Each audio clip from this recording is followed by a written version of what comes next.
Yine emek adamlar aukson Dubai'nin auksonları yine K5 43 milyondan başlıyor 10 milyon aypaşta 10 milyon dolardan başlıyor da İslam Amerika'dan gelen üstüne peyda etmek satıyorlar şu alınan vakasını yapmasa peyda getirmez satılan ok iyine koyuluyor.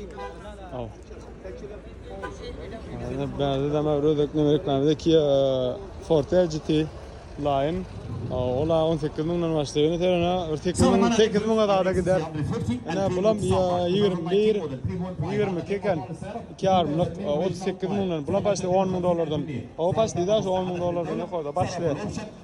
Hem adamçıların Amerika'dan getirip bunlara oynayıp atıyorlar. Eğer karışık bilseniz, eğer Amerika'dan şu zakat filan auksiyonlardan, koparttan, yaydan, hayta auksiyonlar gerek olsa, bunlar adır satılyan nemede satılmasa öz bakasını urma